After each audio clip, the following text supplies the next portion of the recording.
Listo, entonces, eh, eso me gustaría. A ver, ¿qué opinan o cómo ustedes definirían un computador? Todos tienen uno, ¿cierto? Todos tienen un computador a la mano. Eh, ¿Será que un celular es un computador también? Pues es parecido, pero no tiene las mismas capacidades que un computador. Ya, listo. Cuando uno compra un celular o compra un computador, ¿en qué cosas se fija? En el Pues la procesador mayor- y el procesador. Eso por ahí varios ya dijeron, ¿no? Conceptos importantes. La memoria, el procesador, el almacenamiento. Y miren que cuando nosotros compramos un computador, nos preguntamos, ¿cuánto tiene de memoria RAM? ¿Cuánto tiene de disco duro? ¿Cuánto tiene o qué procesador tiene? ¿De cuántos núcleos es? ¿A qué velocidad corre el procesador? ¿Cierto? Nosotros vamos preguntándonos varias cosas cuando compramos el computador. Y cuando compramos el celular, preguntamos lo mismo, ¿cierto? ¿Cuánta memoria RAM tiene? ¿Cuál es la velocidad del procesador? ¿Qué tipo de procesador tiene? Em, ¿Cuál es la capacidad del disco duro? Preguntamos varias cosas también, ¿cierto? Entonces miren que el computador y el celular son computadores, en esencia son computadores. El compañero dice, ¿no? Eh, no tiene las mismas capacidades el celular que el computador. Sí, suele suceder, ¿cierto? Aunque hoy en día nosotros observamos que los celulares incluso suelen tener mejores características que un computador. Entonces, nosotros tenemos esa, esas situaciones, ¿cierto? En las que de pronto el computador es, es un poco menor o tiene menores capacidades que un mismo celular, pero los dos son computadores. ¿Por qué creen que los dos son computadores?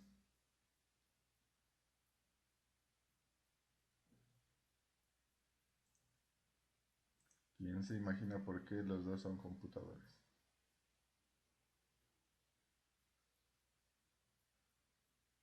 Bueno, les voy a proyectar por aquí la razón de por qué los dos son computadores. Voy a poner mi camarita para que no se mire que estoy de lado, listo. Miren, entonces aquí, ¿todos observan mi pantalla? Sí, profe. Listo. Por aquí, en este librito, se llama Programación en C++, Algoritmos, Estructuras de Datos y Objetos. Tenemos una ligera definición de lo que es un computador. Entonces dice, un computador es un dispositivo electrónico utilizado para procesar información y obtener resultados. Los datos y la información se pueden introducir en el computador por la entrada, bueno, dice la computadora, ¿no? Por la entrada y a continuación se procesan para producir una salida, como se observa en la figura 1.1. Y esta figura es muy diciente. ¿Por qué? Porque aquí hay dos contextos en los que nosotros, como ingenieros de sistemas, podemos desempeñarnos o desenvolvernos. Primero, los datos, ¿cierto? Miren que este rectángulo representa el computador. Entonces aquí tendríamos el computador, que haciendo un análisis o según lo que nos muestra la figura que estamos mirando, no es una figura que nos represente el hardware, ¿cierto? Sino una figura que nos está representando una estructura informática, en donde hay unos datos de entrada hacia el computador, que aquí dice, ¿no? Unos datos de entrada y a continuación se procesan. Está hablando del procesador, pero el procesador lo hace mediante solicitud de un programa. Y miren que aquí ubica el programa, ¿cierto? ¿Para qué? Para producir una salida. Esto de aquí, miren. ahí está produciendo una salida. En ese orden de ideas, el celular es un computador. ¿Por qué? Porque tiene unos datos de entrada. Esos datos de entrada son procesados por programas, bueno, por el procesador a petición de los programas, y también tiene datos de salida. ¿Listo? ¿Esa parte es clara?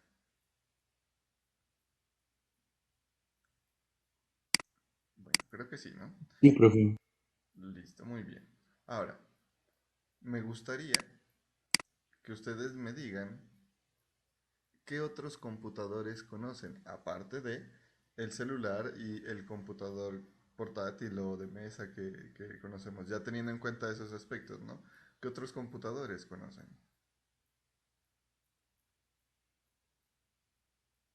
Bueno, ahí leamos otro pedacito. Dice, el computador o la computadora se puede considerar como una unidad en la que se ponen ciertos datos, se procesan esos datos y se producen datos de salida. Los datos de entrada y los datos de salida pueden ser realmente cualquier cosa, texto, dibujo o sonido. El sistema más sencillo de comunicarse una persona con la computadora es esencialmente mediante un mouse. Bueno, eso ya es otro. Pero me gustaría que me digan qué otros sistemas o qué otros elementos conocen que ustedes ya con esta definición saben distinguir como un computador. Un reproductor de música, Exacto, un reproductor de música, por ejemplo, en los carros, ¿no? ¿Una calculadora? Una calculadora, Se también, podría decir que una lavadora, también una porque lavadora necesita tiene datos de un... entrada y datos de salida y el proceso, ¿no? Exacto, en la lavadora, por ejemplo, ¿cuáles datos serían los de entrada?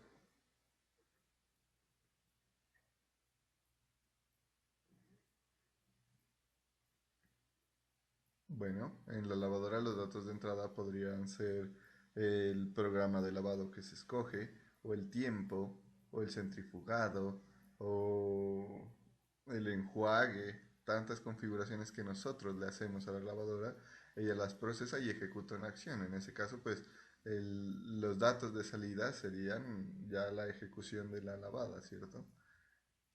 En los carros también tenemos computadores, ¿cierto? En los radios, bueno, en todos los elementos. Bueno, por aquí tenemos Profe, un televisor. también, también tiene un procesador. Incluso en los televisores actuales es más evidente, porque en los televisores actuales ya tenemos esas características. Vienen incluso con sistema operativo Android, ¿cierto? O los Android TV o los Apple TV. Ahora es más evidente. En los antiguos también, también porque teníamos unos datos de entrada, por ejemplo, el cambio de canales, el volumen, el tipo de señal de video analógico o digital, y las salidas, pues ya es la representación de las imágenes, ¿cierto? Entonces miren que nosotros en realidad estamos rodeados de sistemas computacionales, de computadores. Ahora bien, leamos este pedacito de acá. Dice, los componentes físicos que constituyen al computador junto con los dispositivos que realizan las tareas de entrada y salida se conocen con el término hardware, algo que ya nosotros conocemos. El conjunto de instrucciones que hacen funcionar el computador se denomina programa, que se encuentra almacenado en su memoria. A la persona que escribe programas se le llama programador y al conjunto de programas escritos por una computadora se le llama software. Y acá vamos a mirar un diagramita que me parece a mí muy, muy importante que nosotros lo conozcamos. ¿Por qué? Porque en la informática, en el colegio, siempre nos decían, bueno, el computador tiene dos partes, la parte blanda y la parte dura. La parte blanda se llama hardware, la parte dura se llama software. Y aquí vamos a mirar que en esencia eso existe, pero ya vamos a dar unas definiciones un poquito más elaboradas, un poco mejores, ¿no? Porque, por ejemplo, aquí tenemos nosotros cómo se organiza de manera física un computador. Y no estamos mirando aquí que tiene un disco duro o que tiene una memoria USB, no. Es una memoria, una organización física conceptual. ¿Listo? Estos elementos existen en el computador. ¿Y qué son? Bueno, primero los datos de entrada. Miren que en esencia este diagramita es el mismo, ¿no? Es el mismo que teníamos acá arriba. Miren, acá arriba tenemos computador, programa, datos de entrada y datos de salida. Aquí también, programa, datos de entrada, datos de salida, pero le aumentamos dos partecitas. ¿Por qué? Porque hay dos cosas que deben ir calzando. Tenemos los datos de entrada igual. Tenemos los datos de salida también. Voy a marcar aquí. Los datos de salida también. Y ahora decía, ¿no? Que se procesan, y yo les decía que se procesan mediante la solicitud de un programa. Pero aquí ya hace parte o ya se muestra en esta descripción el procesador. Porque el procesador es el que se encarga de procesar las entradas para producir salidas. Y ahora el procesador tiene dos elementos. Esta y esta de aquí. Ah, bueno, y miren que aquí hay una sigla que nosotros usábamos de manera indiferente y decíamos, ¿ves a CPU de bonita? Cuando mirábamos la cajita, ¿cierto? La cajita del computador. O esa CPU que pequeñita mirábamos. Por ejemplo, en el costo ahora hay unos Hewlett Packard que son pequeñitos y decíamos, mira de pequeñita esa CPU. O tengo que llevarme la CPU del computador y salíamos con la cajita, porque en realidad esa no es la CPU, esa es la carcasa, ese es el chasis del computador. Porque la CPU es el procesador. Y CPU es unidad central de procesamiento. Esa creo que sí la conocían. Pero quizás no conocían ustedes que la CPU tiene dos elementos individuales, dos componentes individuales, que en la parte de los sistemas numéricos nosotros los analizamos. ¿Se acuerdan qué tipo de operaciones teníamos? En el sistema binario lo miramos con mayor detenimiento. ¿Qué operaciones hacíamos? ¿O qué tipo de operaciones? Identificábamos los símbolos, ¿se acuerdan? Y también identificábamos las operaciones. Y habían dos tipos. ¿Quién se acuerda cuáles eran esos tipos de operaciones?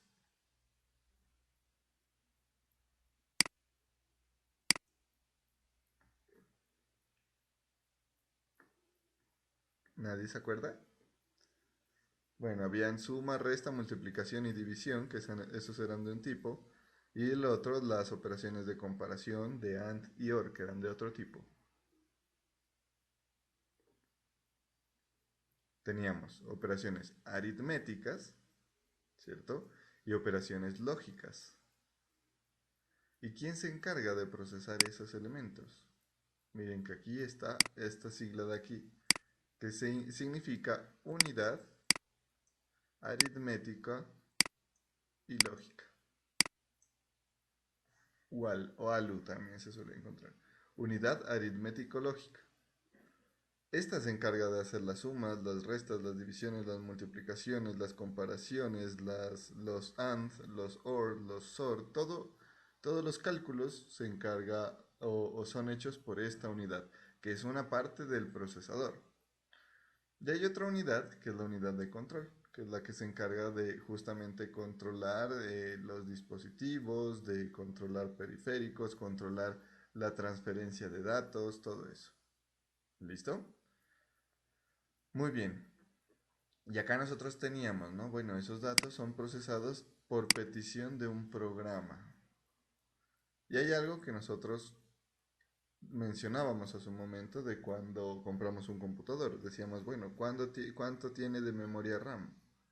O en el celular también, ¿cuánto tiene de memoria RAM? Resulta que la memoria RAM, bueno, ¿quién me dice cuál es el significado de la sigla RAM? RAM.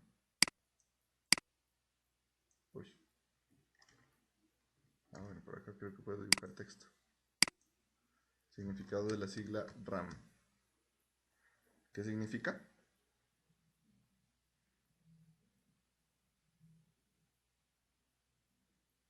Acceso de memoria random, profe. Acceso de memoria random. Sí, esas tres palabritas significan eso, aunque lo vamos a ordenar un poquito. Significa memoria de acceso aleatorio. RAM. Random Access Memory. ¿Listo? Memoria de acceso aleatorio. ¿Por qué es de acceso aleatorio? Bueno, si nosotros nos imaginamos la memoria como, digamos que la memoria es algo así. La memoria es algo así. En donde nosotros por aquí tenemos, imagínense que es una ciudad. La memoria es una ciudad. Entonces tiene sus divisiones. Listo, está dividida en las calles, bueno, en cada cuadro. Imagínense que es algo así. Pero entonces, cuando tenemos una operación en RAM, que hay que almacenar algo en RAM, y por eso es la aleatoria, random, ella no va guardando ordenadamente, es decir, no guarda este elemento aquí, luego este otro acá, no, sino que va buscando y donde haya memoria, donde encuentre memoria, lo almacena, donde encuentre, por eso es aleatorio. ¿Y qué pasa? ¿Por qué sucede eso? Porque nosotros, bueno, en este caso tenemos, por ejemplo, divisiones casi similares, ¿no? Digamos que este cuadradito representa, qué sé yo, 100 megas, este cuadradito 100 megas, cada cuadradito 100 megas. Entonces, si viene algo de 200 megas, bueno, imaginémonos que aquí los que están en rojo están ocupados. Ahí. Entonces, si viene algo de 200 megas, ella va buscando, a ver dónde tengo espacio para guardar 200 megas. Aquí no, voy al siguiente, aquí no, voy al siguiente, aquí no, aquí puedo guardar. En este de acá, aquí tengo 200 megas disponibles. Entonces no está guardando ordenadamente. Y ella va accediendo de manera aleatoria. Por eso es memoria de acceso aleatorio. ¿Listo? Ahora bien, esa memoria de acceso aleatorio, ¿por qué será tan importante? ¿O quién se ha dado cuenta o por qué será que nosotros nos fijamos un poquito más en la RAM que en el disco duro? ¿O por qué será que la RAM influye tanto y tiene una capacidad tan distante respecto al disco duro?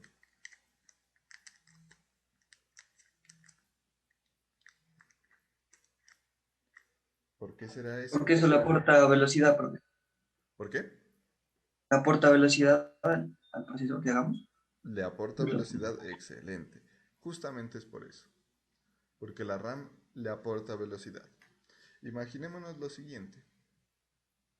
Imaginémonos, bueno, ustedes sí han venido a Pasto, ¿no? Y sí vinieron a Pasto antes. Resulta que cuando hicieron la doble calzada, bueno, igual ahorita todavía la están haciendo, ¿no? Ya está casi completa, pero hay algunas cosas que faltan. Nosotros, cuando salimos de aquí de Pasto, salimos en una vía de 2 carriles, ¿cierto? Ahí. Ya pasamos Catambuco y ahí ya tenemos 4 carriles. Entonces esta vía se amplía.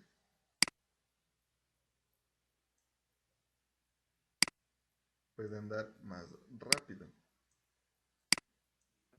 ¿Listo? Y llegamos a San Juan y se baja la vía, se baja la capacidad y andamos más despacio, porque este canal anda más despacito. ¿Listo? Resulta que aquí, mientras estamos en la doble calzada, nosotros podemos viajar más rápido. ¿Listo? Y pasa lo siguiente. Pasa que en los sistemas computacionales hay 3 elementos muy trascendentales. La memoria secundaria o el disco duro, hard disk, el disco duro, la memoria principal o memoria RAM,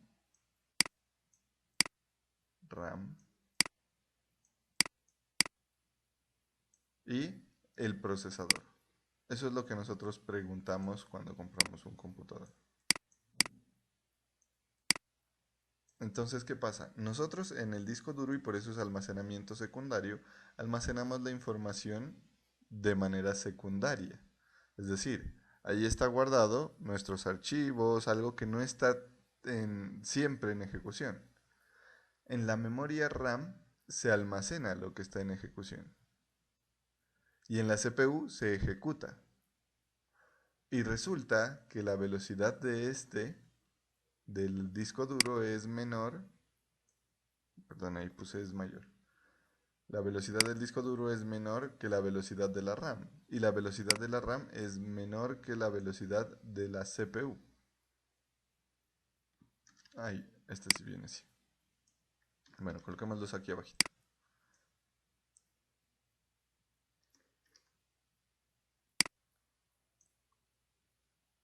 La velocidad entonces del procesador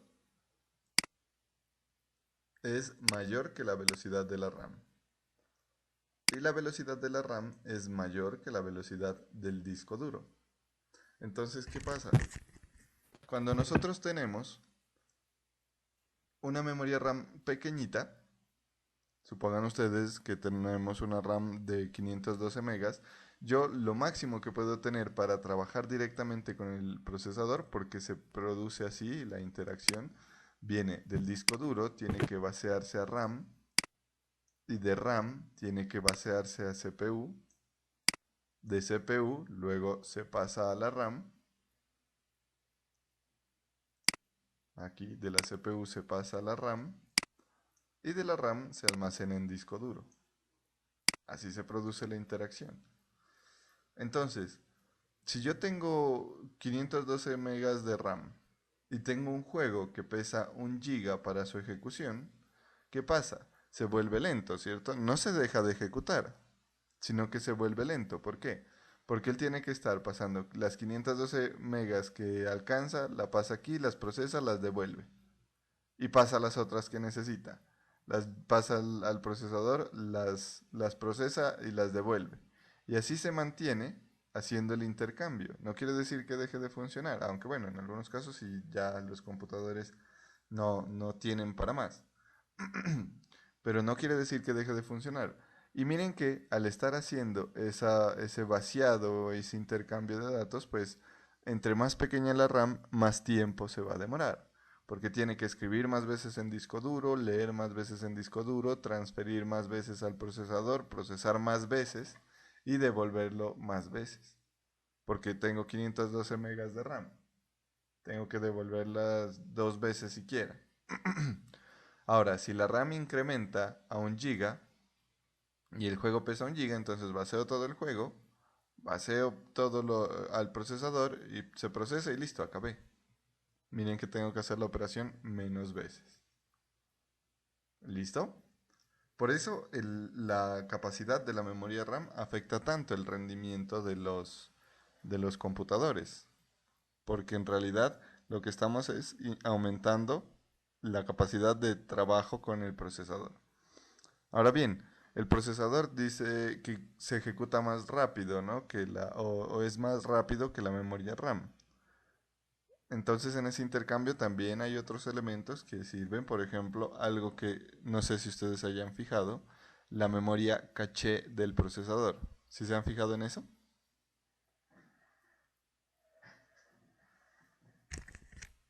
¿Lo han tenido en cuenta? ¿Esa es como la basura, profe? No. ¿No? La memoria caché, bueno, nosotros quizás lo hemos escuchado más en el navegador, ¿no? La memoria caché en el navegador es un espacio donde se guardan elementos que ya se han precargado. Por ejemplo, usted entra a Facebook. eh, a ver, por ahí tengo una manita levantada. Ah, bueno, ya parece que la bajaron. Por ejemplo, usted entra a Facebook la primera vez y se descarga todo. El loguito de Facebook, se descarga la letra, bueno, se descarga todo cuando usted entra. Pero se guardan algunas cosas en caché. Por ejemplo, las imágenes puede que se guarden en caché. Y cuando usted vuelve a entrar, pues ya no descarga todo, ya economiza tiempo y datos y se descarga únicamente lo que cambie. Entonces ya no va a volver a descargar la imagen porque ya está guardada en caché. Pero bueno, a nivel de procesador, esa memoria caché tiene otro sentido. a nivel de procesador es una memoria de intercambio, porque como el procesador es tan rápido, la memoria RAM es muy, muy rápida, pero no es tan rápido como la CPU, como el procesador. Entonces, la memoria caché del procesador es un pedacito de memoria de intercambio. ¿Para qué? Para que de la RAM se pueda vaciar a la caché y la caché es más rápida que la RAM. Entonces la caché ya interactúa con el procesador. ¿Listo? Es como esto que miramos nosotros que sucede en la carretera. Entonces, cuando nosotros vamos pasando de una calzada sencilla, miramos que hay como unas lineecitas, ¿cierto? Y unas diagonales que nos dicen aquí ya puede andar más rápido o aquí ya puede andar menos rápido. ¿Listo? Bueno, así es como funciona el computador. Entonces, ¿qué pasa? Los programas usualmente están almacenados en la memoria secundaria, en el disco duro. Pero cuando se van a ejecutar, como necesitan usar el procesador, tienen que cargarse en memoria RAM. Y como tienen que cargarse en memoria RAM, por eso es que encontramos aquí que el programa está en la memoria principal. Y ese programa es el encargado de procesar estos datos. No es lo mismo que procesemos datos en Word o en PowerPoint a procesarlos en Excel o en el navegador. Si escribimos nosotros en Excel números, pues allá muy probablemente la celda la tome como una fórmula. Si escribimos en Word números, lo toma como un texto normal. Y si escribimos en el navegador números, lo toma como una búsqueda, ¿cierto? Entonces miren que este programa se carga en RAM y dependiendo del programa que interprete los datos, pues también se van a producir unas salidas. Ahora miren que ya entendemos un poco más por qué es que nosotros le ponemos memoria RAM o consultamos la memoria RAM antes de comprar un dispositivo. Incluso yo creo que ustedes han sido testigos, ¿cierto? Que en algunos casos a los computadores se le adiciona memoria RAM o se le compra otra tarjeta de memoria RAM. ¿Alguien de ustedes lo ha hecho? Sí, profe. Sí, profe. Y cambia bastante el computador, ¿cierto? Sí, sí se nota más rápido. Exacto. Es más rápido, ¿por qué? Porque tiene más memoria que funciona a la velocidad del procesador. Por eso es que se cambia tanto el computador. Y otra cosa, ¿alguien de ustedes ha cambiado un disco duro normal a disco duro de estado sólido? Yo. ¿Y notaste el cambio también? Pues lo que hice yo no lo cambié a disco sólido, por decir así, sino que lo cambié a un M.2. Entonces es un poquito más rápido que un SSD. Ah, bueno, pero los dos son de estado sólido, ¿no? Bueno, sí, Ya. cambié un M.2 y también le agregué un SSD. Entonces, Ah, bueno, bueno, la velocidad es más rápido, bien rápido. claro. Ahí ya estamos hablando por tecnologías, por versiones de tecnología. Bien, a quienes les ha sucedido o quienes han cambiado un disco duro normal a un disco de estado sólido, les ha cambiado mucho también la velocidad de ejecución del procesador, porque los discos duros mecánicos son un poco más lentos que los discos duros de estado sólido. Entonces, cuando tenemos un disco duro de estado sólido, que la sigla es, así como lo dice el compañero, SSD, Solid State Disk, este funciona mucho más rápido que los mecánicos y tiene velocidades muy cercanas a las de la RAM porque la tecnología también es muy similar a la de la RAM. Bueno, aquí tienen preguntas, muchachos. Sí, es un poco más claro de cómo es que funcionan los computadores en esa parte y cómo es que son sus propiedades, sus características. ¿Preguntas?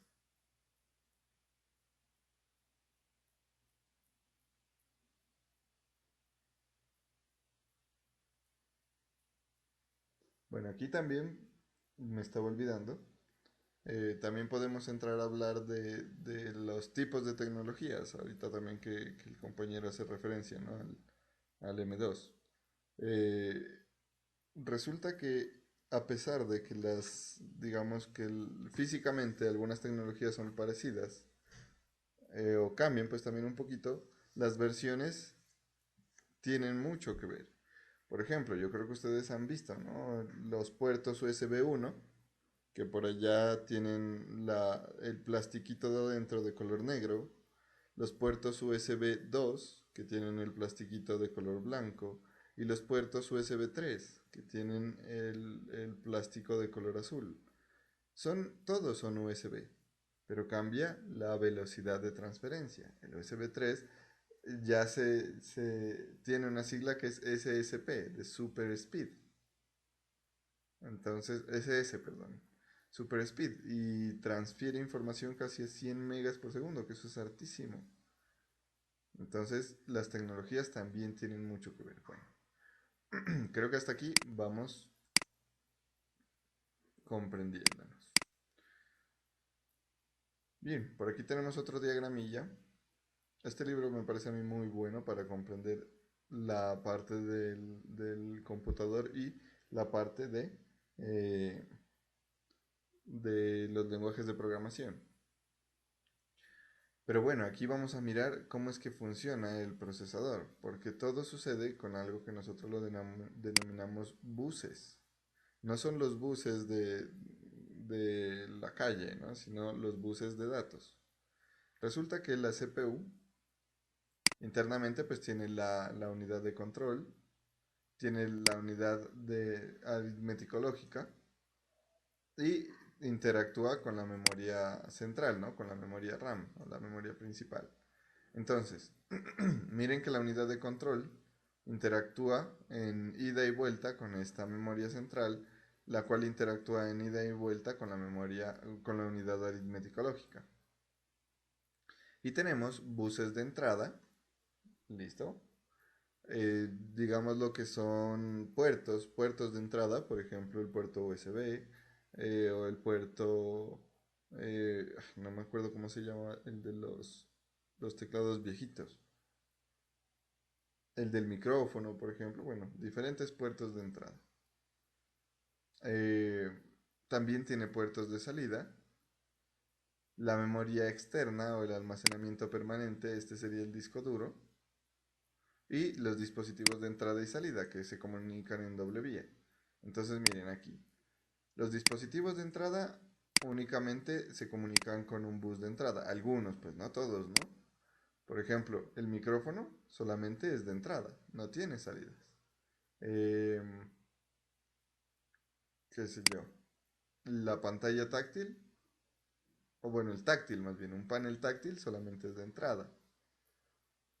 Dispositivos de salida, hay algunos que solamente tienen salida. Por ejemplo, la pantalla como tal, solamente sale, a no ser pues que sea una pantalla táctil. Los parlantes, ¿cierto? ¿Qué otro dispositivo únicamente de salida? Que no sirva para entrada, solo salida.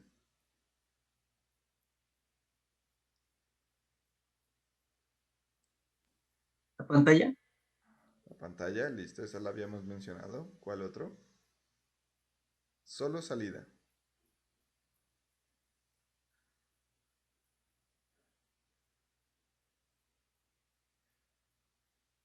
Bueno, y por ejemplo, la impresora. ¿Sí, no? ¿Qué otro dispositivo solo de entrada? Únicamente de entrada, que no tenga salida, solo entrada. ¿El teclado? El teclado, muy bien. El teclado solamente es de entrada.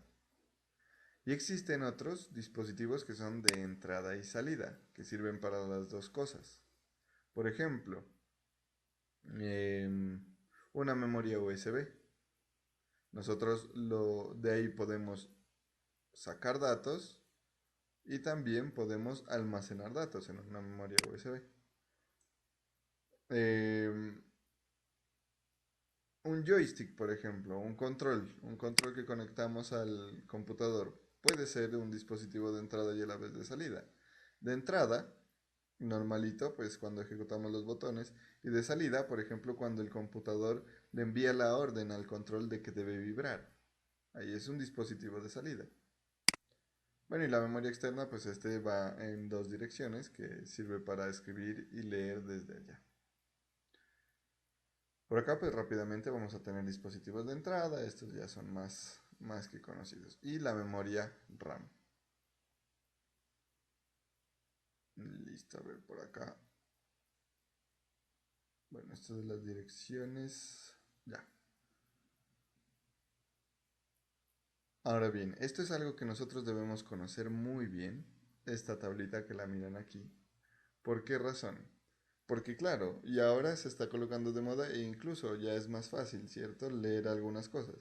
¿Por qué? Porque cuando miramos, por ejemplo, los números de suscriptores, ya nos dicen en tantos K o tantos megas, ¿cierto? Y ya sabemos que estos son millones, ¿cierto? Y estos son miles.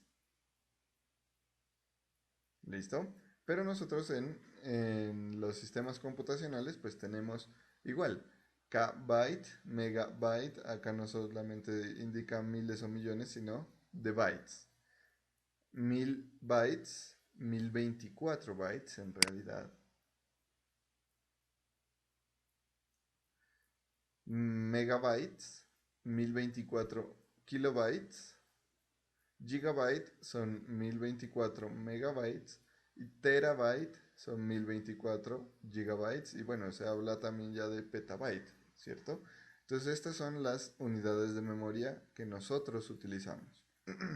Por allá preguntamos, nosotros ya hablamos del orden de los gigas más que todo. ¿Cuántos gigas tiene de memoria RAM? Tiene 2, tiene 4, 6, 8. ¿Cuántos gigas tiene de disco duro, por ejemplo? Entonces ahí ya sabemos, también lo medimos en gigas. Incluso ya estamos más familiarizados con el término de megas, por ejemplo, en la contratación de internet, ¿no? O en los paquetes de datos. Ya compramos tantos kilobytes o tantos megabytes.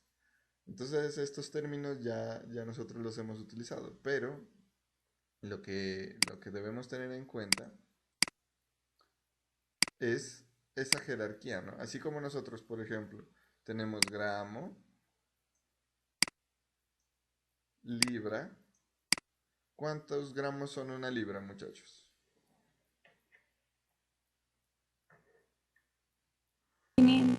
500 por Exacto, son 500 gramos. Una libra son 500 gramos. Luego viene kilo, ¿cierto? Y un kilo son 2 libras o 1000 gramos. 2 libras. Luego viene la arroba, bueno. Miren que esto es jerárquico. Primero gramos, luego la libra que tiene 500 gramos, luego el kilo que tiene 2 libras. Lo mismo sucede aquí. Iniciamos con el byte, que consta de 8 bits. ¿Y qué es un bit? Un bit es un 0 o un 1. Eso es un solo bit. Entonces el byte equivale a 8 bits, a 8 ceros o unos o combinaciones. Ahora, cuando hablamos de kilobyte, un kilobyte contiene 1024 bytes. Por lo tanto, ¿cuántos bits tendría un kilobyte? ¿Cuántos bits tendría un kilobyte?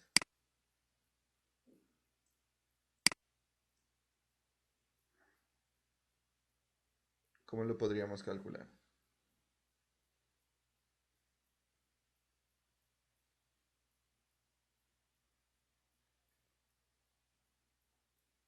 ¿Cuántos bits tiene un kilobyte?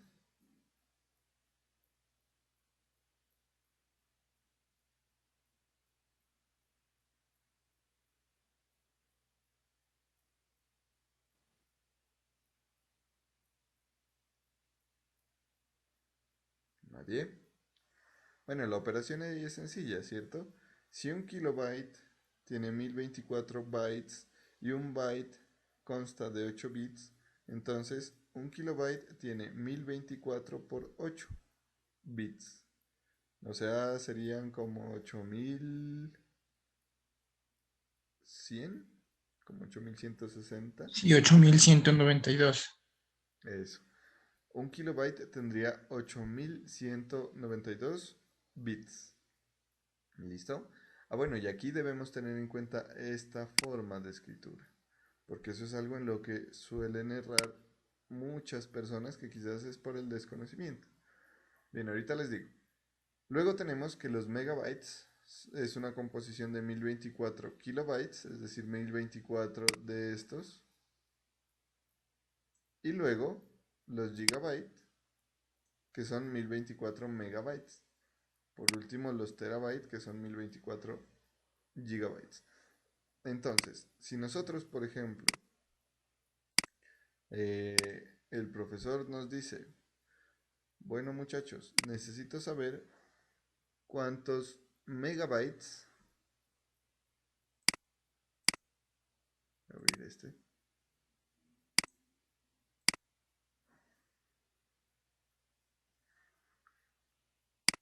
bueno, supongamos que yo les digo, ¿no? Tienen esta cantidad de bits, estos son bits, y les pregunto cuántos megabytes, a cuántos megabytes se equivale estos bits. ¿Qué debo hacer? Dividir por 8. Exacto. Primero hallo su capacidad o su valor en bytes, ¿cierto? Entonces lo divido entre 8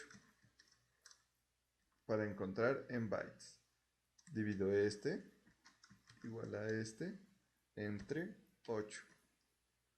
Y eso me da en bytes. Tengo 31.45.247.75 bytes. Ahora, ¿qué debo hacer? Pues pasemos a la siguiente unidad de medida, Multiplica ¿no? por 1024. Exacto. Si lo dividimos por 1024, tendríamos la capacidad o ese mismo en kilobytes. Entonces dividimos este entre 1024. Eso es en kilobytes. Y ahora en megabytes, pues hacemos lo mismo. Los kilobytes los dividimos entre 1024 y ahí sabemos que esos bits equivalen a 2.999542 megabytes. Entonces miren, la conversión no es compleja, no tiene nada extraño. Pero algo que sí debemos tener en cuenta, y esto de pronto lo suelen colocar en los contratos, ¿no? En los contratos de los datos, del internet, o hay que tenerlo bien presente, es esta representación. Esto de aquí, voy a hacer un zoom. Aquí, porque no es lo mismo que tengamos esto, kilobytes, a que tengamos K,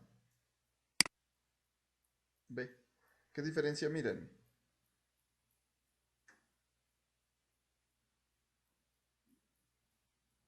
Estamos hablando ahí de bits y no de kilobytes. Exactamente. La B mayúscula me indica kilobytes y la B minúscula me indica kilobits. No es lo mismo, porque acuérdense que un byte está compuesto por 8 bits. Entonces, si yo les digo, bueno, les voy a vender una memoria RAM de 4 gigabytes o una memoria RAM de 16 gigabits, ¿cuál escogen ustedes? Valen lo mismo, pero escogen las de 4 gigabytes o la de 8 gigabits.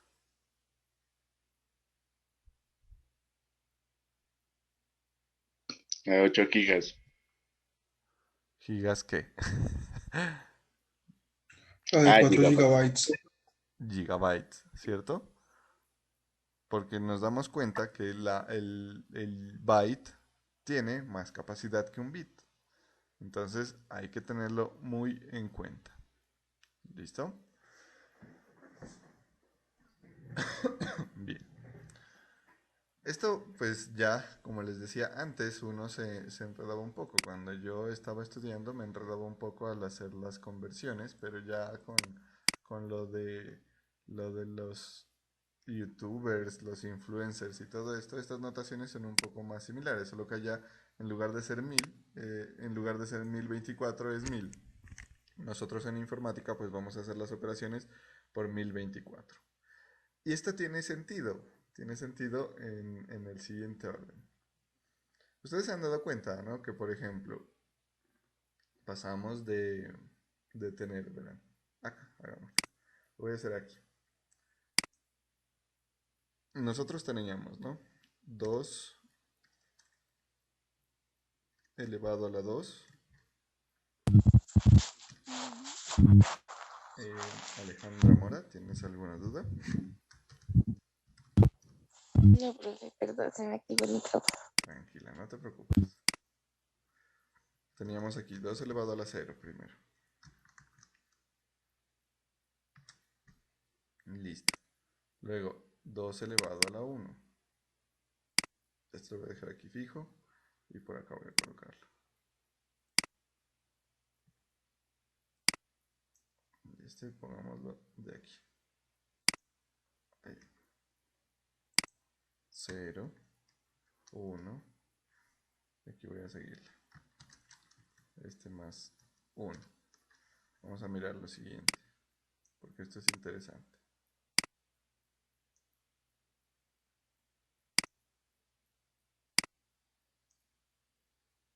Listo, miren. Aquí voy elevando, ¿no? 2 a la 0, 2 a la 1, 2 a la 2, 2 a la 3, 2 a la 4, 2 a la 5, 2 a la 6. A 2 a la 5 llegué, ¿no? Y lo voy a continuar. Voy a hacer un poquito más pequeñas estas celdas. Ahí. Continuemos. Yo sigo este de aquí para llegar a 2 a la 6, 7, 8. Y aquí miremos, a ver. 256. Y ojo aquí de pronto quienes tengan un poquito más de años ya se van acordando. Las primeras RAM, o bueno, las primeras memorias SD incluso. Esto sí lo vivieron ustedes. Cuando los celulares iniciaron a tener memoria SD, tenían o 64 megas o 128 megas. Luego ya fue saliendo de 256, incluso en los iPhone han visto ustedes que hay de 64 GB, de 128 GB, de 256 GB. Y si sigo moviéndolo hacia acá, 512, 1024, mira. Y ojo que esto era lo que nosotros mirábamos en el binario, ¿no? Y miren de dónde partimos. Partimos de los bits. ¿Y qué son los bits? Un 0 o un 1. Y miren a dónde llegamos. 1024. Que es 2 a la 10. ¿Listo? De ahí viene el 1024. No es porque sí, sino que el 1024 es 2 a la 10, que indicaría pues la unidad del punto de informática. Por ejemplo, el 10 por 10 es 100, ¿cierto? Acá el 2 a la 10 sería el 1024, que es como la base de conversión de las unidades en informática. ¿Listo? Bueno, vamos mirando por acá. Bueno, esta notica es importante. Dice, en la memoria principal se almacenan los datos enviados para procesarse desde los dispositivos de entrada, los programas que realizan los procesos, es decir, los que están en ejecución, y los resultados obtenidos preparados para enviarse a un dispositivo de salida. Entonces, no siempre se guarda todo en disco duro o no siempre se guarda todo en memoria RAM. La RAM es un punto de intercambio, es un intermediario. ¿Listo? Bueno, por aquí tenemos el procesador. Estoy buscando un diagramita que me sirve a mí para...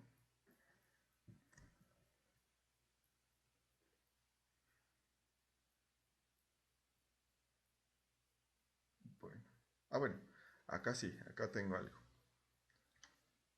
Acá hay algo importante. Esta parte hace es una temática de representación de los textos en el computador. Les pregunto, antes de leer esta parte de aquí, cuando ustedes van a un computador que no conocen el teclado y no encuentran la arroba, ¿cómo escriben la arroba? Al 64. Perfecto. Alt 64. Resulta que nosotros cuando escribimos Alt 64 estamos activando una representación de los textos. Por acá dice, ¿no? La información en formato de texto se representa mediante un código en el que cada uno de los distintos símbolos del texto, tales como letras del alfabeto o signos, se asignan a un único patrón de bits. El texto se representa como una cadena larga de bits en el cual los sucesivos patrones representan los sucesivos símbolos del texto original. Por acá tenemos que dice, bueno, en resumen, se puede representar cualquier información escrita mediante caracteres. Los caracteres que se utilizan en computación suelen agruparse en 5 categorías. Primera categoría, los caracteres alfabéticos. A, B, C, hasta minúsculas y mayúsculas. Caracteres numéricos, del 0 al 9. Caracteres especiales, llaves, la ñ, interrogación, admiración, ampersand, mayor, menor, bueno, todos estos. Caracteres geométricos y gráficos, que estos los usan ustedes para hacer comentarios o para colocar sus estados. Cristian, ¿alguna pregunta? No, profe, qué pena. Tranquilo, no te preocupes. Caracteres de control, bueno, estos no son muy visibles. Y acá está la nota importante. Dice, al introducir un texto en un computador a través de un periférico, los caracteres se codifican según un código de entrada y salida, de modo que cada carácter se le asocia a una determinada combinación de n bits. Los códigos más utilizados en la actualidad son EBCDIC, ASCII y Unicode. ¿Alguien ha escuchado hablar de alguno de estos? Del código ASCII. Perfecto. El código ASCII es el más utilizado. Bueno, y aquí pues nosotros podemos encontrar en el nombre algo intuitivo, ¿no? De por qué es el más utilizado. Dice American Standard Code for Information Interchange. Los computadores o los sistemas operativos prácticamente que nacieron en Estados Unidos, ¿no? Entonces aquí American Standard, un estándar americano para, o un código americano estándar para el intercambio de información. Resulta que el ASCII es un codiguito que justamente establece esas equivalencias, ¿no? Miren lo que dice aquí. Un código de entrada y salida de modo de que cada carácter se le asocia a una determinada combinación de n bits. Y voy a buscar por acá una imagencita. Una imagencita código ASCII.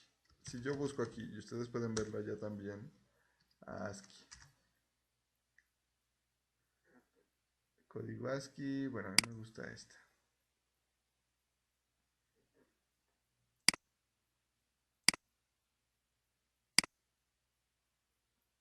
Si vengo acá y miro el código ASCII y busco, pucha, no se mira tan bien, busquémonos otra. Quiero que se alcance a ver bien en la pantalla para que lo puedan notar ustedes. Y ahí van a encontrar otras cositas también. Ah, pero este es el que acabo de ver.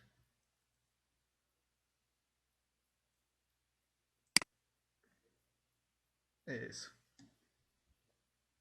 Aquí vamos a encontrar nosotros algunas cosas. Miren que acá están todos los caracteres, ¿no? El carácter null, estos no son visibles. Estos son los grupos pues que habla el texto, ¿no? Acá hay la admiración, el espacio, las comillas, todos estos, los dígitos. Y por acá miren que está la arroba. Y la arroba dice en decimal es el 64. En hexadecimal es el 40 y en octal es el 100. Pero miren que cuando nosotros escribíamos arroba le decíamos alt 64. Porque al decirle alt 64 le estoy diciendo interpréteme o sáqueme el que corresponde en el código ASCII, el decimal 64, que corresponde a la arroba. ¿Listo? Eso es lo que estamos sacando en realidad. Estamos diciendo, yo le envío el entero, pero usted en el ASCII sáqueme el que corresponde a ese entero, a ese decimal. Y acá tenemos otros caracteres, por ejemplo, el 200. Miren que es este como cuadradito. Y si yo lo intento escribir aquí, alt 200, Miren que me aparece. Entonces, eso que hacíamos nosotros intuitivamente o ya porque nos decían, no, dale al 64, se nos quedó en la mente, tiene un trasfondo. Y es que lo que estamos haciendo en realidad es decirle al computador, no me interprete el número que le voy a escribir, búsqueme el ASCII y escríbalo porque yo necesito ese carácter. Bueno, ¿alguien sabía de esto o es un dato nuevo?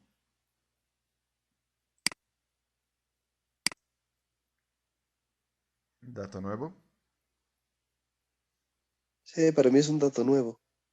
Perfecto. Y si se ponen a cacharrear por allá, van a encontrar muchos caracteres adicionales.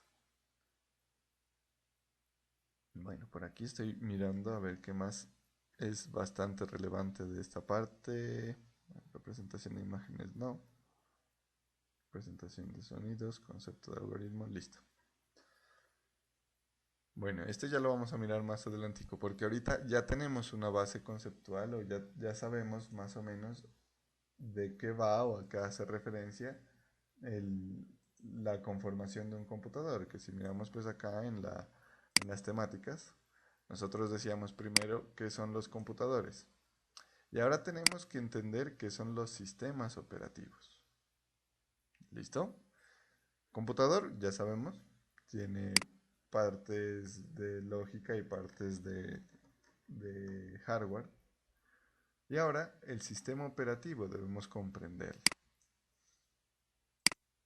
Por acá en este otro librito, miren que estos libros, este de aquí por ejemplo, si miramos el título, es Fundamentos de Programación. Este de acá se llama Cómo programar y este otro que vamos a ver se llama Programación, bueno acá está, Fundamentos de Programación, libro de problemas se llama este. Y miren que en estos libros de programación nosotros estamos mirando la estructura computacional y la estructura de los sistemas operativos. ¿Por qué? Porque en los sistemas operativos es necesario conocer el funcionamiento de los computadores para poder interactuar con ellos. Nosotros vamos a necesitar conocer muy bien los dispositivos de entrada y salida, el comportamiento de la memoria, para luego poder administrarla y poder trabajarla. Entonces yo voy a buscar por aquí, se me perdió el que tenía. Porque aquí en este librito hay un diagramita que es muy bueno sobre lo que es el sistema operativo.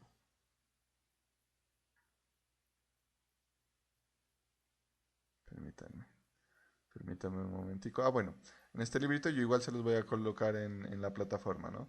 También hay unas definiciones, miren, dice que es una computadora es un dispositivo capaz de realizar cálculos y tomar decisiones, organización de la computadora, la unidad de entrada, unidad de salida, unidad de memoria, unidad aritmética y lógica, unidad central de procesamiento, unidad de almacenamiento secundario.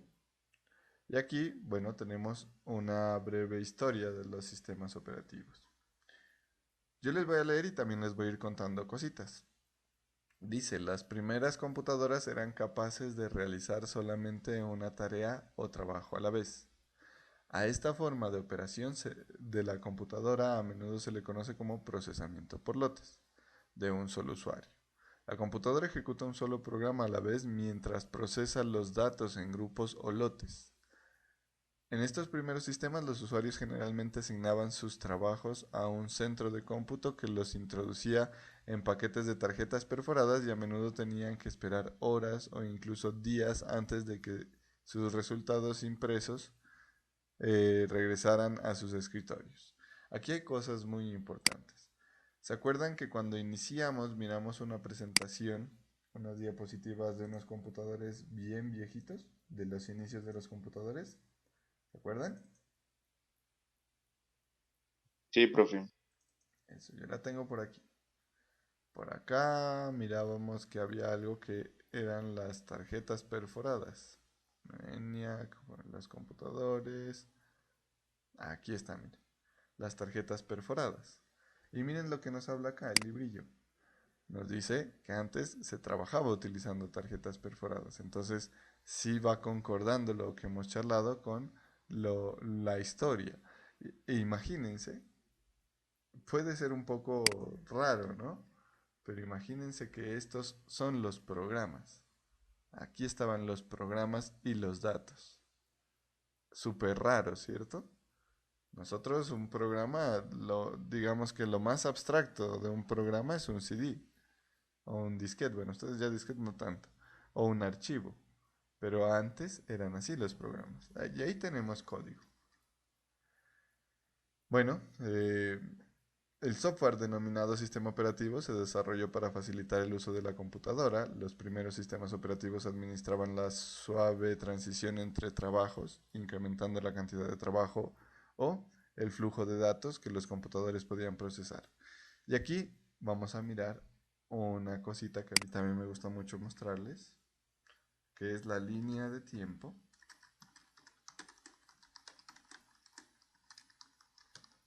de sistemas operativos.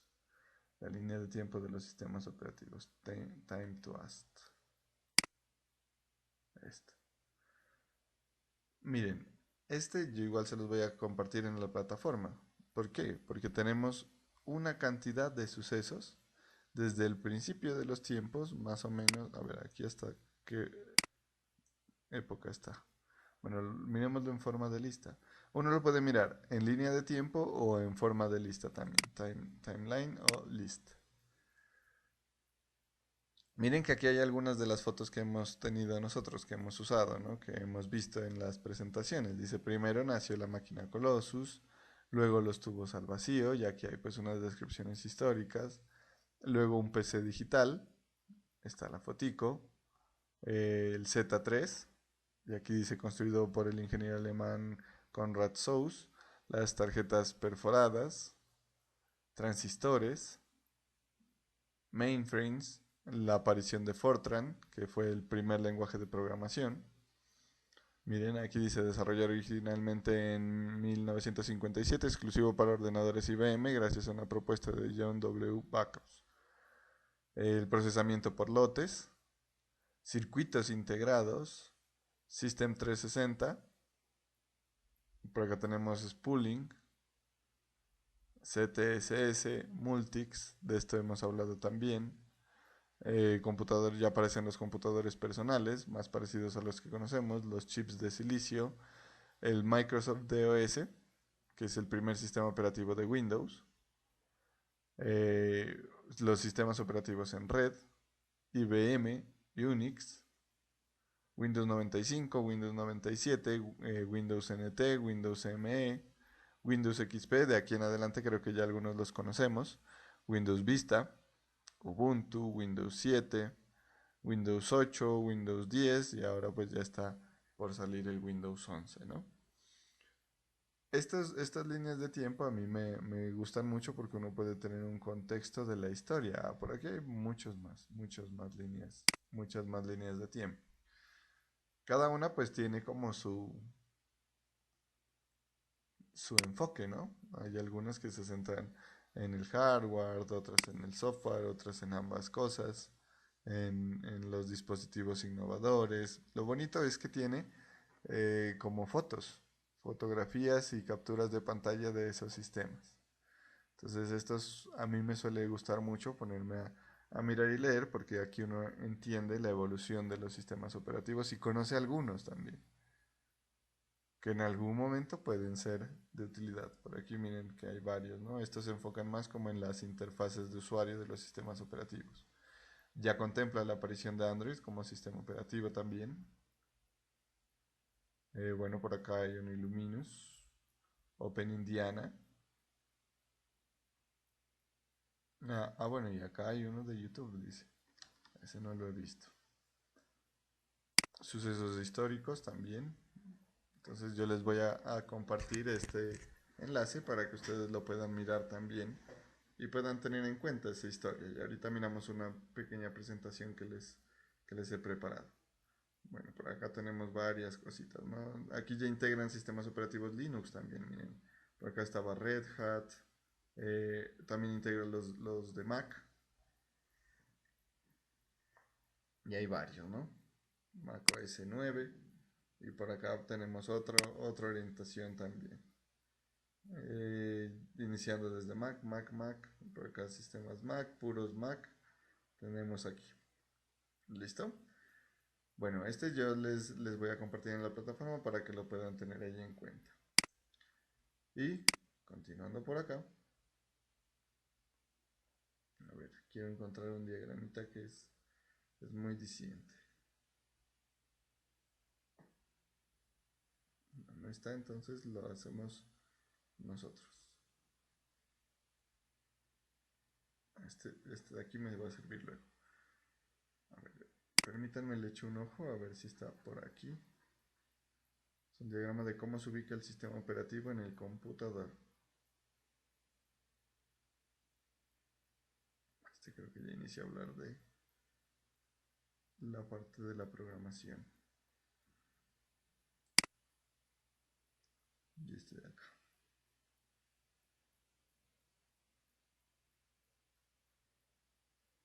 No, listo. No hay lío. Bueno, entonces, vamos a hacerlo nosotros. Voy a entrar a la pizarra.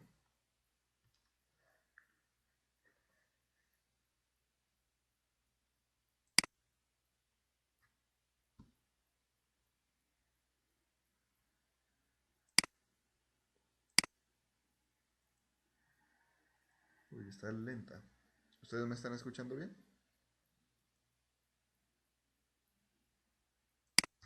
¿Me escuchan? Sí, profe. Profe, Ah, bueno. Bueno, no me carga. Lo voy a hacer entonces aquí con el lapicito de Zoom. Bien.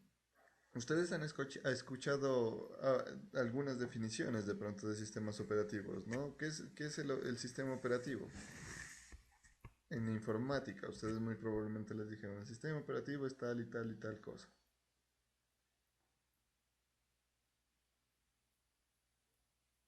¿Se acuerdan? ¿No se acuerdan? Bueno, resulta que si nosotros miramos como al computador en capas, tenemos que lo más inferior o lo más de abajo, lo más físico, digamos, es el hardware.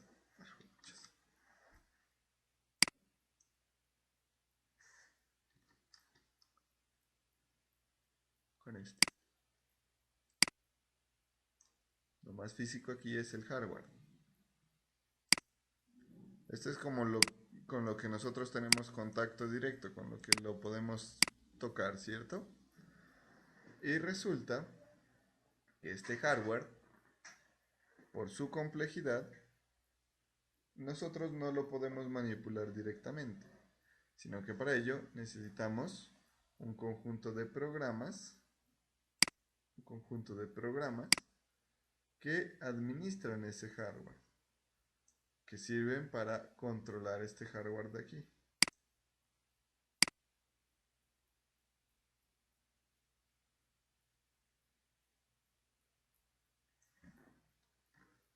Este de aquí. Ahí. Y a ese conjunto de programas se le denomina el sistema operativo. ¿Listo? Así es como nosotros usualmente lo conocemos. El sistema operativo.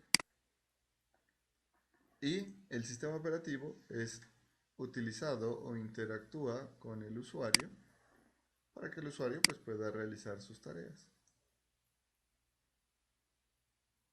Entonces aquí tendríamos al usuario. USR.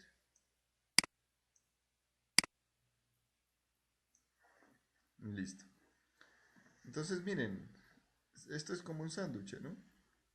Si nosotros miramos el sándwich, la parte superior es la tajadita de pan que lo cubre, ¿cierto? Adentro está el relleno del sándwich, que es el sistema operativo. Y luego está el hardware. Entonces, nosotros como usuarios, ¿qué hacemos? Nosotros simplemente utilizamos la interfaz, ¿cierto? Hacemos clic, escribimos, etcétera, etcétera, etcétera. Le decimos clic derecho, imprimir y por allá de alguna forma imprime. Movemos el mouse en la capa de usuario y miramos que en la pantalla se mueve el mouse. Pero todo eso sucede gracias a el sistema operativo. ¿Por qué? Y ahí viene lo que mirábamos hace un momento. Porque el mouse es un dispositivo de entrada, ¿cierto? Y decíamos, bueno, el dispositivo de entrada es interpretado por un programa que le pide al procesador que ejecute pues lo necesario. Pero ¿quién me ayuda a esa interacción? Quien me ayuda es el sistema operativo.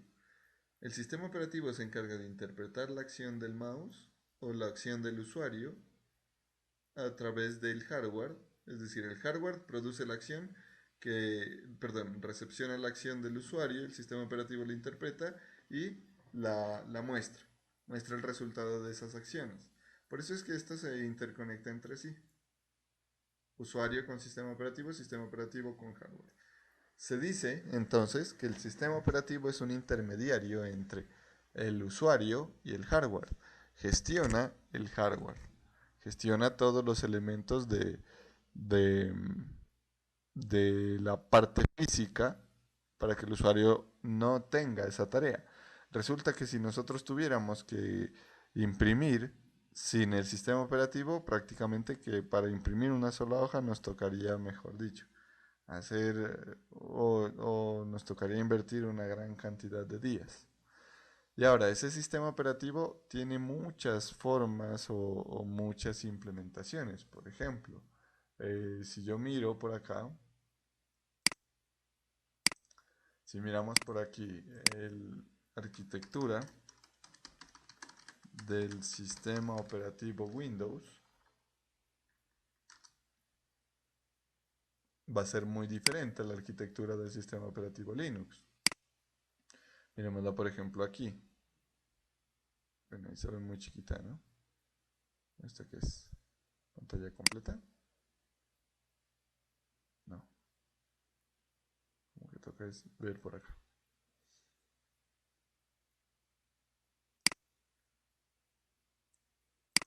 Aquí a ver, miremos si nos muestra con mayor detalle esta imagen. Eso. Así está arquitectónicamente constituido el sistema operativo Windows. Miren que el hardware sigue estando abajo, sigue estando al final. Y por acá tenemos la capa de usuario, que es, en últimas, ay, le di dejar de compartir.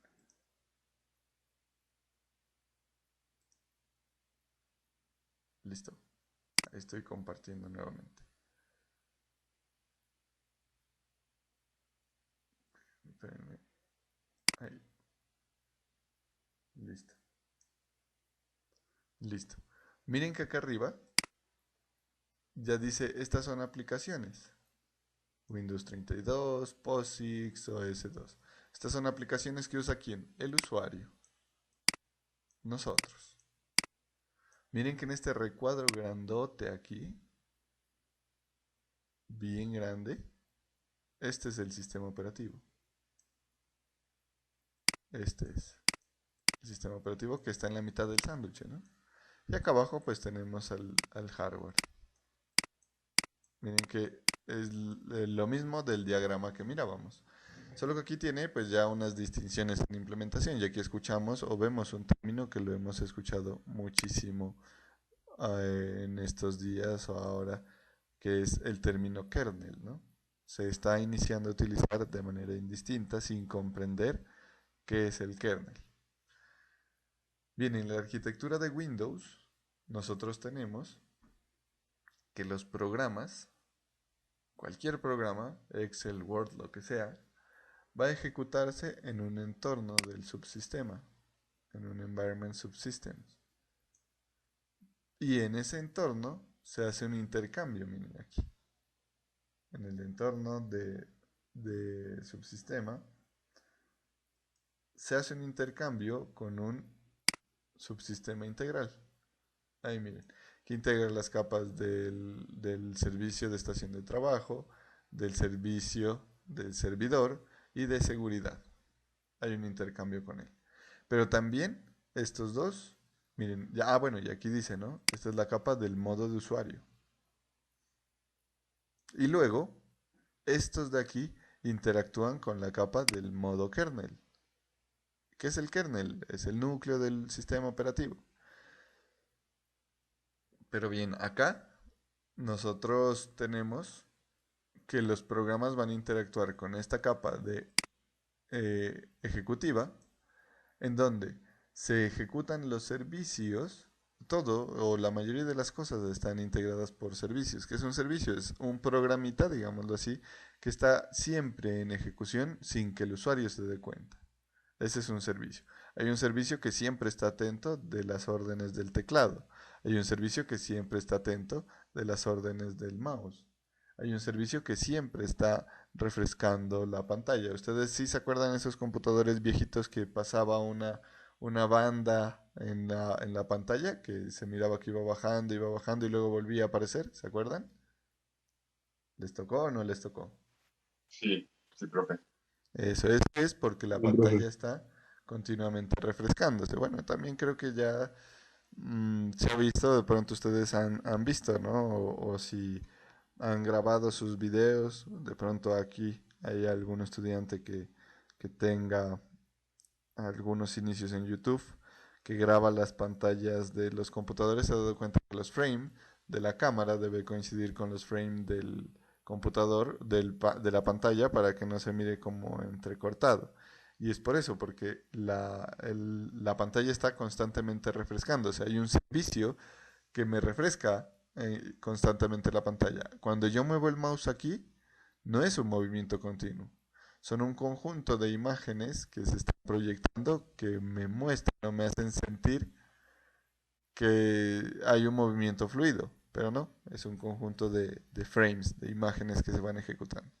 Y para eso, para esa ejecución de imágenes, para ese refresco de la pantalla, existe un servicio ejecutivo dentro del sistema operativo.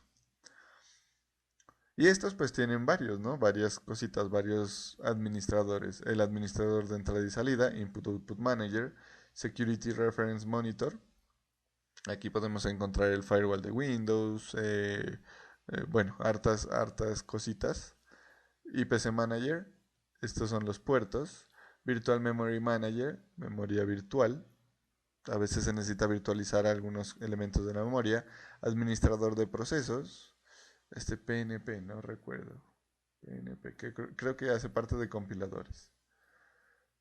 Power Manager, Window Manager, miren, Windows implementa esto. Un manejador de ventanas, un administrador de ventanas. Y todo esto sobre un manejador de objetos. Lo vamos a entender luego. Este concepto de object lo vamos a entender luego. Que esto se comunica con el kernel. Entonces miren que aquí aparece una palabrita también que de pronto la han utilizado, que es kernel mode drivers, el microkernel y un hardware abstraction layer, una capa de extracción del hardware, porque no pasa directamente al hardware, sino que se hace sí, una abstracción, es decir, una representación en el contexto del computador para que se pueda interactuar con el hardware. ¿Se han utilizado esta palabrita drivers?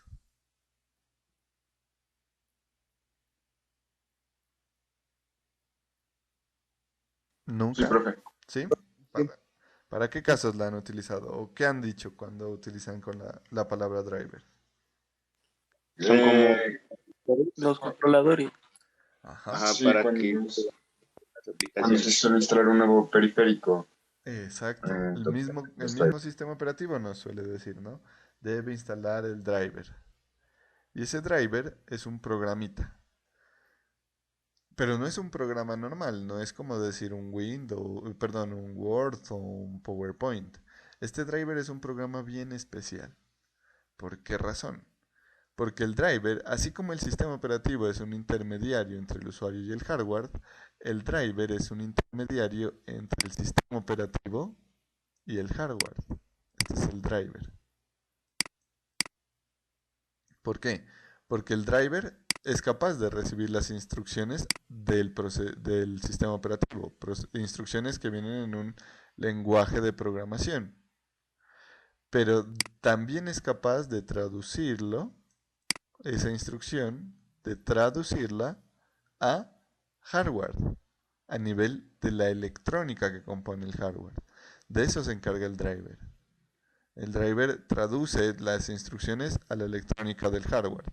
Por ejemplo, cuando a nosotros nos dice instale el driver de la impresora, ¿es por qué? Porque Windows o el Word nos manda o manda al sistema operativo la instrucción de imprimir en la sintaxis del sistema operativo o en la forma que el sistema operativo entiende.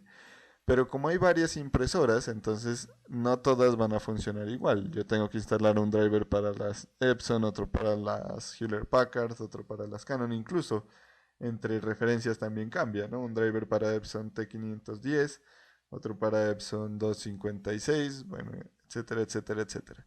¿Es por qué? Porque como la electrónica cambia, como cambia la electrónica del hardware, entonces la forma como yo le envío las instrucciones también debe ajustarse. Entonces el driver sabe entenderse con el sistema operativo. Le dice, bueno, yo sé que Word me va a enviar así. Ahora, esto que me envía Word yo tengo que traducirlo al hardware. Y por eso es que cuando nosotros no tenemos instalado el driver, no funciona de manera correcta el periférico. ¿Listo? Bueno, creo que ahí tenemos otro dato que hemos comprendido. Miremos otra arquitectura. Aquí tenemos, bueno, ojo que esta es la arquitectura de Windows 2000, ¿no? Aunque no cambia mucho, no cambia mucho en el tiempo. Aunque bueno, en las últimas versiones sí le meten como más,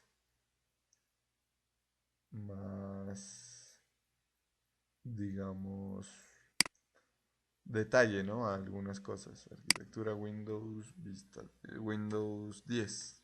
Digamos, a ver cómo es la de Windows 10.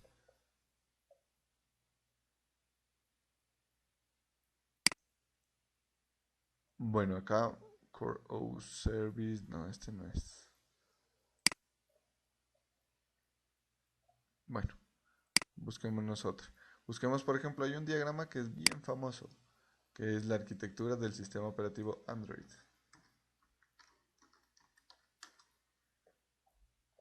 Y es más, este Android tuvo un cambio bien trascendental cuando salió Android 5. Por acá tenemos nosotros entonces, esta es la arquitectura de Android. Miren que aquí está, ¿no? Están las aplicaciones, estas son las del usuario. Por acá está un API de Java, un framework de Java. Cuando programamos para Android, programamos en un lenguaje de programación que se llama Java, unas bibliotecas de C, que es otro lenguaje de programación, y aquí está algo que se llama el Android Runtime, que este fue el cambio trascendental que hubo en la versión del 4 al 5. Antes no había este Android Runtime, sino algo que se llamaba Dalvik. Por acá está la abstracción de hardware. Miren que también está el Hardware Abstraction Layer, la capa de abstracción del hardware, que mirábamos en el de Windows también.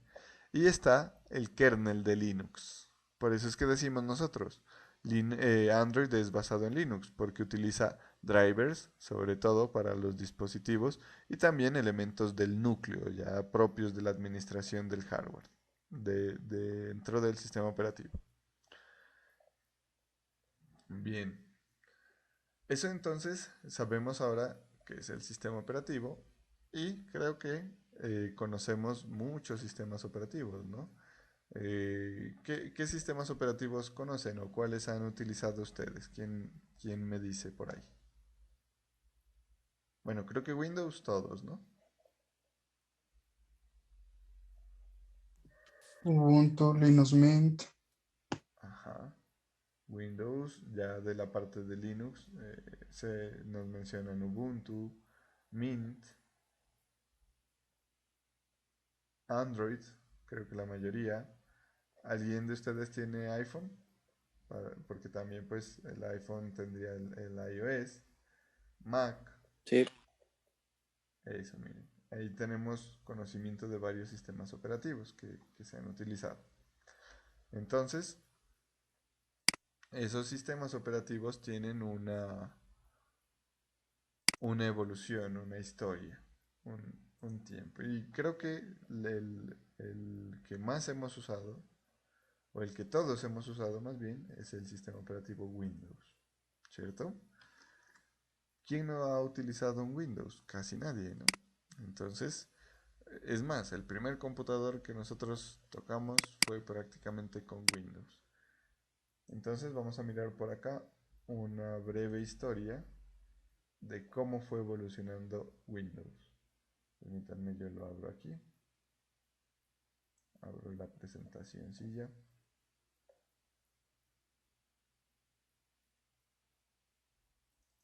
Porque ahí tenemos unas capturitas de pantalla que son muy bonitas. Este no es.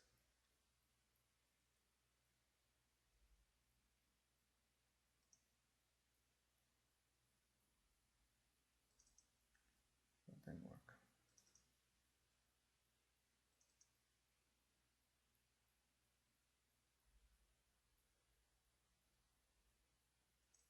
Este es.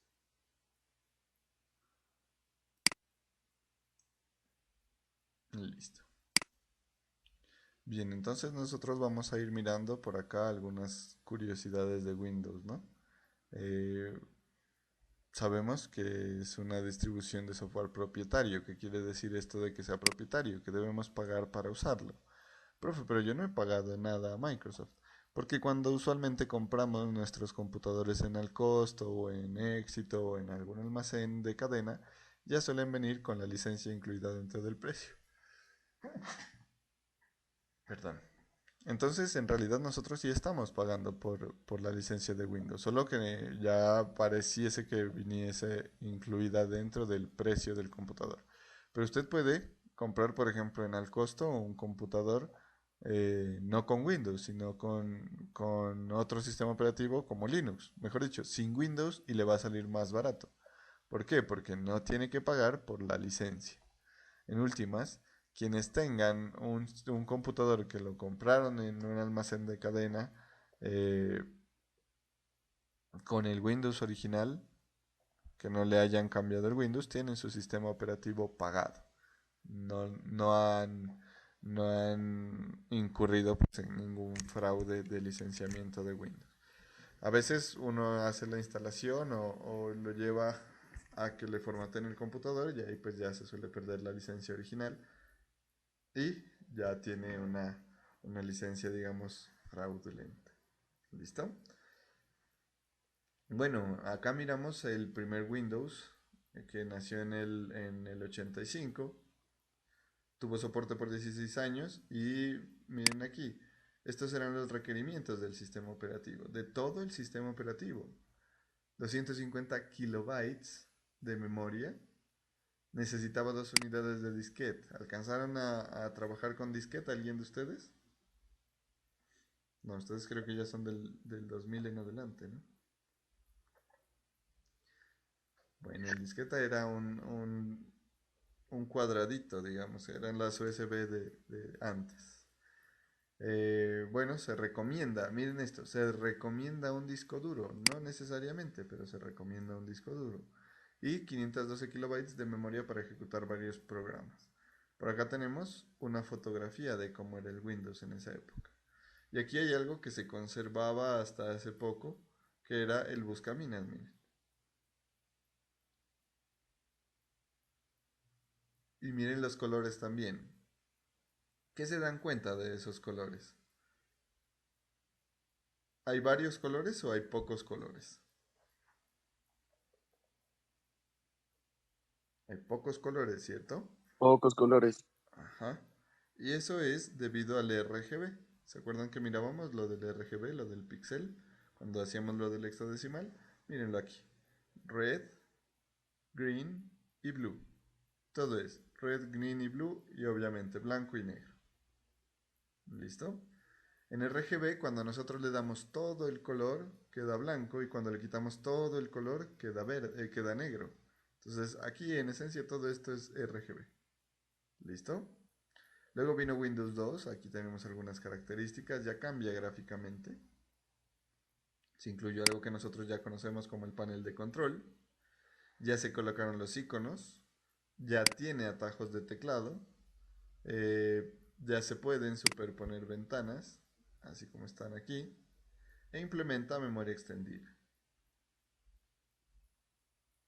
Luego en el 90 se lanzó Windows 3, en el 90 y 92. Este fue uno de los sistemas operativos más usados. Bueno, tenía el administrador de programas, administrador de archivos, administrador de impresión. Miren que ahí era innovador, ¿no? Para nosotros ahora es súper sencillo, incluso desde el celular imprimimos nomás, pero en el 90 miren que fue un elemento innovador o una característica innovadora del sistema operativo. Y aparecen los juegos de solitario, que también lo mirábamos en el otro, solo que aquí pues ya aparece como un juego dentro del sistema operativo. Luego vino Windows NT, se parece un poquito más a lo que nosotros hemos visto. Luego este fue la base para el Windows Server, que hay otro elemento. Windows 95, por aquí yo ya recuerdo algunos de estos. Mejor dicho, este de acá no lo alcancé a usar, desde 95 para acá sí pude usarlos. Entonces, yo creo que algunos de ustedes puede que hayan tenido chance o lo hayan visto por ahí, de pronto no. Aparece el reproductor de Windows, ya aparece el internet. ¿Listo? Ya se puede trabajar en red a través de acceso telefónico. Antes tocaba por el cable del teléfono acceder a internet. Luego vino Windows 98, un poco más bonito, aunque miren que gráficamente no cambiaba mucho, ¿no? Aquí. Pero funcionalmente y también se incluían algunos elementos más hacia el sistema operativo. Y esta fue la última versión basada en MS2, que fue el primero, ¿no? En MS2. Luego vino Windows Millennium. ¿Alguien utilizó este Windows o nadie lo utilizó? Salió en el 2000. ¿No? ¿No lo usaron? Miren lo que dice. Fue una versión de Windows que fracasó por su inestabilidad. Y de aquí viene algo que no sé si ustedes se hayan fijado o hayan escuchado los comentarios. Inicia a suceder algo muy tradicional en Windows, y es que lanzan un sistema operativo que fracasa, pero es la base para un sistema operativo exitoso. Miren que aquí dice Windows 2000 fue un fracaso, y luego ¿cuál viene? En el 2001 nació Windows XP. Este sí creo que lo han utilizado ustedes, ¿cierto? ¿Sí lo han usado este Windows XP? Y ese, Eso, por ahí varios de sí, ustedes lo han trabajado. Y este Windows fue muy bonito y duró muchísimos años.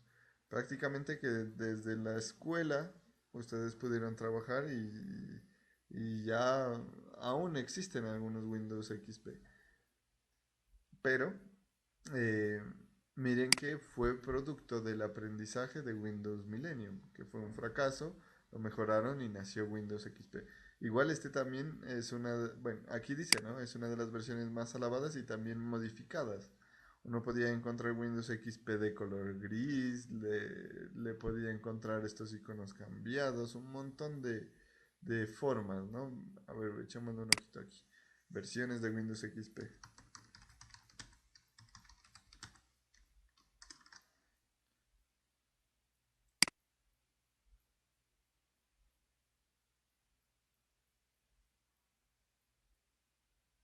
Bueno, vienen unas modificadas. Por aquí hay unita. Eso es también el que está como en negro. Mejor dicho, ese Windows fue bien manipulado y bien querido. Luego de Windows XP vino otro, que fue Windows Vista. Y si conocieron Windows XP, también conocieron Windows Vista. Y recuerdan que este sistema operativo era lentísimo. Fue otro de los fracasos de Windows. Recuerden, ¿no? Windows 2000, fracaso. Windows XP, muy bueno. Windows Vista en el 2007 un fracaso y luego miren lo que viene. En el 2009 Windows 7, que también es uno de los más queridos aquí, corrigiendo los errores de Windows Vista, mejorando la compatibilidad con controladores y era estable, rápido y robusto, aunque ya no tiene soporte, ¿no? Se parecía a Windows Vista, pero era completamente mejorado, era muchísimo más rápido, los recursos se administraban mucho mejor. En cuanto al desempeño, pues se notaba un cambio y al soporte, ¿no? Aquí nosotros miramos el Messenger, no sé si ustedes hayan alcanzado a tener Messenger. Luego vino Windows 8. A mí personalmente, Windows 8 me parece un sistema operativo muy bueno, pero también fue un punto de quiebre, ¿no? de los sistemas operativos y también fue bastante criticado. Nuevamente, Windows 7 exitoso, Windows 8 no tan exitoso.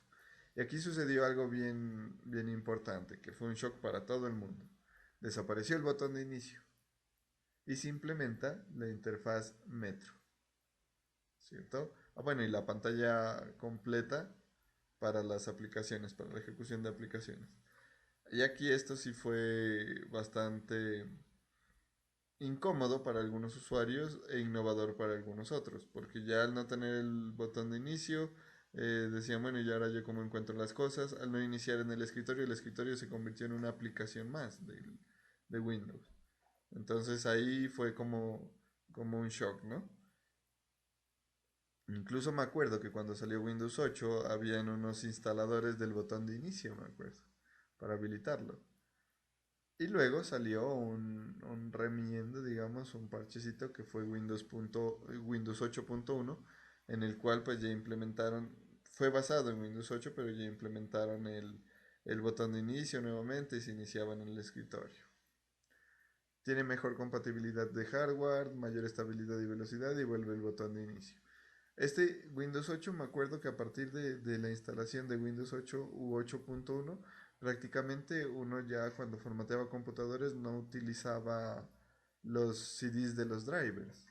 Yo en esa época formateaba computadores y tenía que instalar Windows XP, luego pasarle un CD de drivers y luego instalar el resto de programas. Ya con Windows 8 en adelante ya no instalaba drivers, él reconocía todo prácticamente. Y lo mismo pasa pues con los más actuales. Luego en el 2015 ya vino el Windows 10 que la mayoría de nosotros tenemos, que tiene mejoras en la interfaz gráfica, mayor preocupación por la seguridad, mayor compatibilidad con dispositivos de entrada y salida y también este lo mirábamos mucho en los celulares, que también los celulares ya desaparecieron. Bueno, esa es como la historia del Windows que nosotros conocemos, del Windows 10, perdón, del Windows de toda la vida. Y por acá en las líneas de tiempo pues podemos encontrar algunos más. Listo. Entonces pues miren, el día de hoy hemos trabajado en la parte de los computadores, de qué es el computador, de los sistemas operativos que se ejecutan obviamente sobre el computador. Y ya en la siguiente sesión, la siguiente semana abordaremos estos dos elementos, ¿no? Aparte de la introducción a los lenguajes de programación y a los manejadores de base de datos. Entonces, pues muchachos, por hoy vamos a dejar hasta aquí. Les agradezco mucho pues por estar en esta sesión. Espero que se hayan divertido un poco, hayan conocido algunos elementos de la historia y de la conformación de los computadores, de cómo funcionan. Y ya nos miraríamos la próxima semana. ¿Listo? Bueno, entonces. Muchas gracias, profe. Con gusto. Bueno, profe, Gracias. Hasta luego. Gracias, profe. Gracias, Hasta luego. profe. Hasta Gracias, luego. profe. Hasta luego, profe. hasta luego, profe.